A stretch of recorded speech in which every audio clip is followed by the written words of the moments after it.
Muito bem, Evaristo. Como é que se constrói um Flamengo campeão mundial? Um Flamengo que se liberta dessas amarras de dificuldade que ele vem passando há tanto tempo e que pode chegar a empolgar a torcida de futebol que existe em todos os países do mundo. Porque nós sabemos que o Flamengo só vai conseguir trazer recursos para a sua caixa se ele realmente tiver ídolos, se ele tiver equipe e se ele se lançar no mundo para conquistar o que toda a nação rubro-negra precisa, que é mais um campeonato mundial.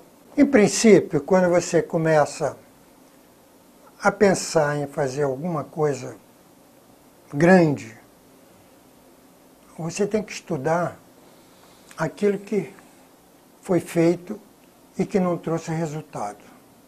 Essa é a primeira coisa. Vamos estudar, vamos saber por que isso, por que aquilo e tal, o que foi bom, o que não foi. Porque nós não devemos ter o orgulho de dizer, não, eu fiz tudo. Não, muitas pessoas fazem coisas muito boas e que podem ser muito bem aproveitadas, entendeu? Essa é a primeira questão que nós temos que ver.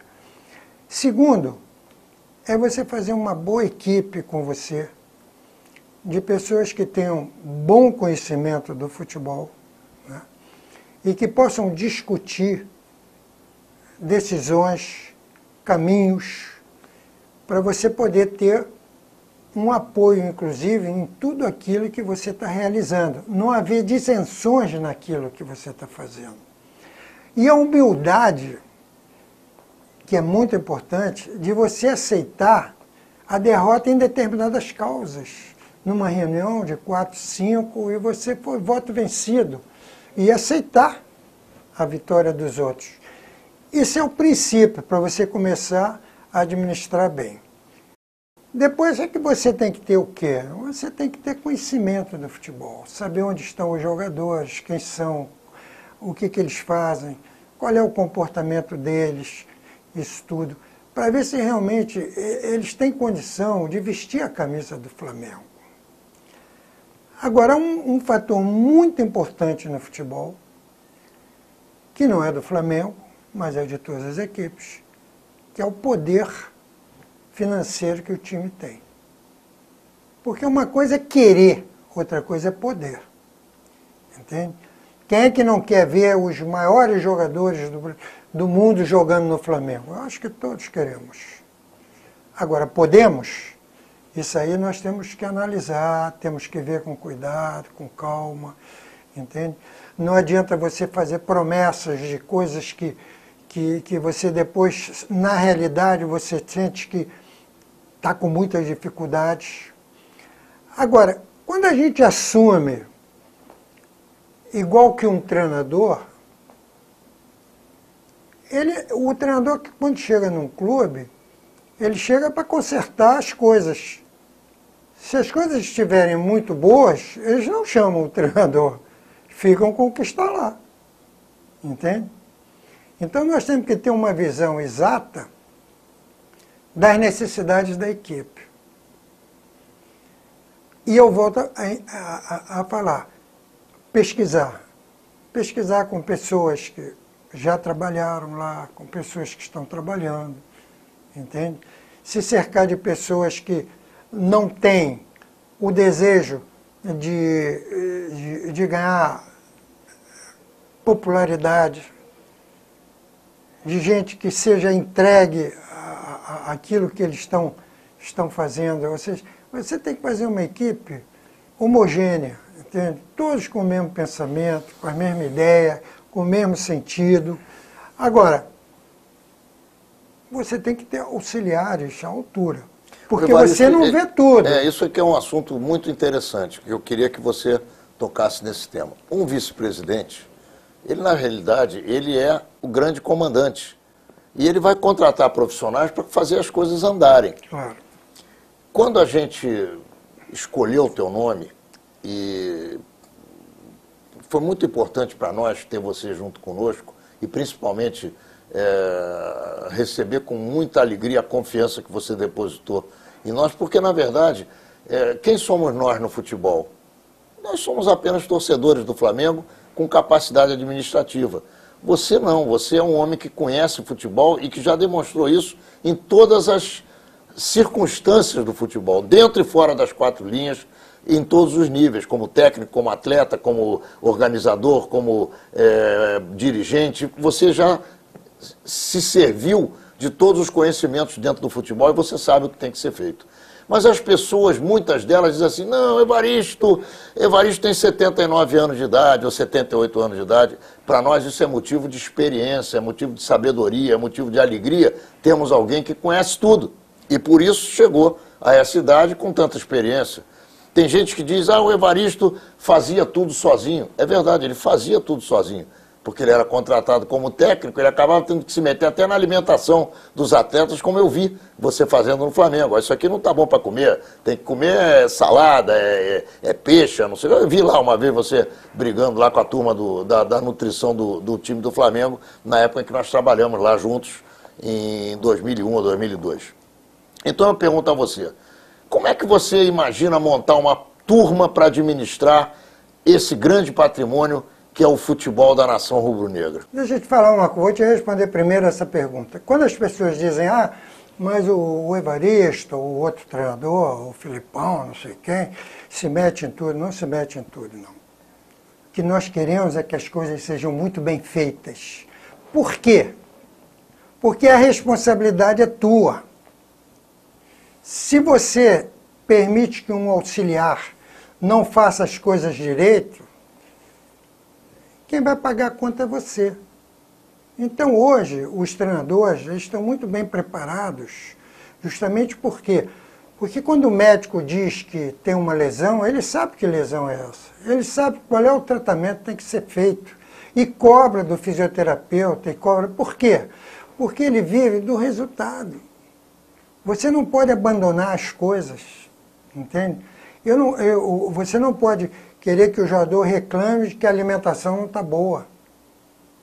Isso traz prejuízo para a equipe, para o desenvolvimento da equipe, inclusive às vezes até no jogo. Então eu acho que os treinadores hoje, todos eles, eu vejo eles falarem do Mourinho, porque o Mourinho faz isso, o Mourinho faz aquilo, o Guardiola lá, e os ingleses. Há quantos anos estão aqueles treinadores ingleses no Manchester, no Arsenal? Ferguson. Mas porque eles se preocupam com tudo que envolve a equipe deles, entende? Então, na hora que nós vamos escolher os nossos treinadores, nós vamos escolher pessoas que não olhem só o que está ocorrendo dentro do campo, mas que eles também tenham uma visão daquilo que ocorre fora do campo e que pode prejudicar o desenvolvimento dentro do campo. Entendeu? As coisas mudaram, cresceram, são diferentes hoje, entende? Então eu acho que nós temos que procurar pessoas que realmente estejam uma capacidade muito grande de visão, de conhecimento do futebol, né? Para que você possa discutir de igual para igual, entende? Porque você não vai exigir do treinador que escale esse ou aquele jogador, não, você não vai fazer isso. Você vai perguntar por que ele está escalado. Quais são as características das pessoas que você quer ter com você na tua equipe? Que tipo de homens você gostaria de ter com você? Eu gosto dos treinadores que são treinadores que tenham dedicação ao futebol. Que não façam do futebol um esporte, que façam do futebol uma profissão. Entendeu? Isso é que eu gosto. Que sejam estudiosos, que acompanhem o futebol não só dentro do clube, mas fora do clube, de outras equipes. Ter conhecimento do que é a ciranda do futebol. Hoje é muito importante, entende? Acabou aquilo do treinador fazer o treino, botar a roupa e ir embora para casa. Não, ele tem que ficar lá, tem que saber, entende? Então, isso é a coisa mais importante. O treinador tem que ter conhecimento, evidentemente. Você não vai contratar um treinador que não tem conhecimento do que é um bom trabalho técnico, do que é um bom trabalho tático, do que é a observação do treinamento físico, para ver se é compatível com os jogadores que você tem. Então isso você tem que procurar essas pessoas. É evidente que ninguém é perfeito. Às vezes você encontra um treinador que de 5 itens, em um ele não é muito forte, mas você tem que tolerar certas coisas também. No futebol, a tolerância, às vezes, é importante. E que tipo de diretor executivo você gostaria de ter para comandar o teu circo, vamos dizer assim? Diretor executivo, ele tem que tirar a responsabilidade do treinador de algumas coisas. Por exemplo, o jogador chegou atrasado. Não é problema do treinador. É o diretor que tem que chamar o treinador, o jogador, e colocar esse jogador na linha. Você tem que dar o jogador feito para o treinador, porque senão você não tem como cobrar do treinador. O treinador vai te dizer, mas ele chega atrasado todo dia, não sei o quê. Não, você cuida do time, deixa que ele vai. E outra coisa, ele tem que ter conhecimento do mundo do futebol, porque ele tem que saber onde tem jogadores que possam interessar hoje ou amanhã ao clube. Alguns jogadores que já não estão interessando ao clube, onde é que ele pode colocar esses jogadores, entendeu? Essa é, na realidade, a função do diretor. A função do diretor é deixar a cabeça do treinador única e exclusivamente voltada para o treinamento da equipe, tática da equipe e o próprio comportamento, é claro, dentro da equipe, ele também não pode abandonar isso, né? E essa é a grande função do diretor. No Brasil agora, existem alguns rapazes que se formaram aí na Fundação Getúlio Vargas e tal, tudo bem, mas que não tem uma interferência muito direta no comportamento dos jogadores. Ainda cabe ao treinador. É o treinador que vai, que faz a reclamação e tal, que exige. Tem que acabar isso. E as divisões de base, Evaristo? O que significam as divisões de base para uma entidade como o Clube de Regatas do Flamengo? O que significa um garoto do junior, do juvenil, o garoto do mirim, num futuro de um clube com a grandeza do Flamengo? Olha, a divisão de base é o nosso filho. Tudo que é de bom e de melhor, nós damos ao nosso filho. Mas exigimos dele boas notas na escola, bom comportamento, respeito às pessoas. E na divisão de base não é diferente. Só que as pessoas têm que entender uma coisa. Um clube como o Flamengo, que tem diversas divisões, ele deve ter hoje aí uns 200 jogadores inscritos. Morando no clube, deve ter 100. E às vezes saem 2 ou 3. Quando você diz saem, se sobressaem. Os que sobressaem, entendeu? É quase que uma pescaria, entende? Um garimpo. É um garimpo, não resta dúvida. Você pega os garotos. Eu, por exemplo, eu estava no Bahia, eu treinava e eu era uma espécie de supervisor também e tal. Eu via, treinava muito com as equipes. E hoje eu vejo alguns jogadores que cresceram. Um dos que eu coloquei para jogar foi o Daniel Alves, entende? Era garoto, mas era excepcional. Eu digo, não é a idade que vai impedir dele jogar. Ele tem força, ele tem técnica, ele tem inteligência. Pode. Mas ele tem 17 anos, e daí? Tem muito garoto de 17 anos que cuida da família. Então, no futebol, nós precisamos entender que a idade não vai atrapalhar. É evidente que você não vai botar um jogador de 13 anos, 12 anos. Mas hoje, um jogador, um homem, que está dentro do clube, que chega no clube aos 9, 10 anos, aos 17 anos, ele é um homem. Ele está treinado, ele tem força, ele tem tudo, tem conhecimento, porque tem os psicólogos que ajudam ele, uma série de coisas. Esse trabalho da divisão de base é isso aí, entende? E é uma constante procura. O ruim da divisão de base de uma equipe é quando ela fica satisfeita com um determinado número de jogadores ou que jogador. Não é não. Não é não. Você tem que procurar, tem que pesquisar, você tem que ter olheiros, pessoas que digam, olha, em tal lugar tem um garoto muito bom e tal, vamos ver, vamos experimentar, vamos ver, entende? Porque nós sabemos que você, digamos, numa equipe de juniores, que você tem 30 jogadores, normalmente são 30 jogadores, você vai tirar 2 ou 3.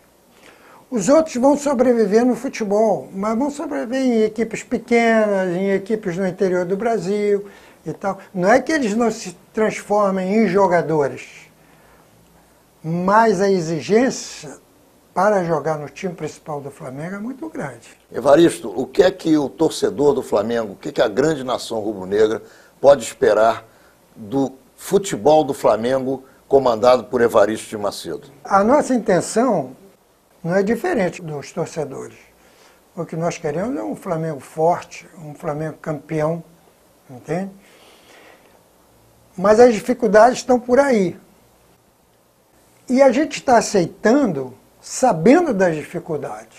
É um grande desafio. É claro, entende? Agora, é a tal coisa. Um desafio no Flamengo é um desafio diferente de outras equipes. Porque o Flamengo é paixão, é emoção, entende? Então você vê como as coisas mudam da noite para o dia.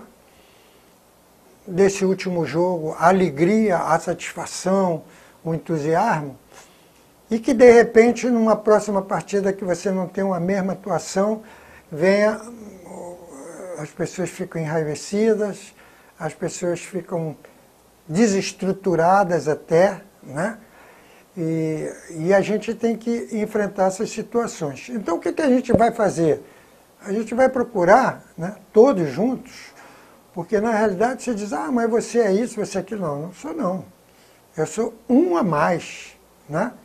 Nós estamos aqui procurando, porque na realidade o general, ele planeja, mas quem ganha a guerra é o soldado. Esse é Evaristo de Macedo, meu querido torcedor e associado do Clube de Regatas do Flamengo. Nós estaremos juntos, se Deus quiser, nessas eleições que nós vamos vencer para oferecer a você o melhor Flamengo da tua vida. Certamente com a nossa dedicação, com o nosso calor humano, com o nosso caráter, com a nossa dignidade, com a nossa seriedade e mais do que tudo, com a experiência e todo o conhecimento desses nossos grandes companheiros, nesse momento aqui, representados pelo Evaristo de Macedo, certamente você terá um Flamengo inesquecível, como foi aquele gol que o Evaristo marcou no primeiro jogo contra o América, na final do tricampeonato que o Flamengo conquistou em 1955. Experiência na vida futebolística é absolutamente tudo.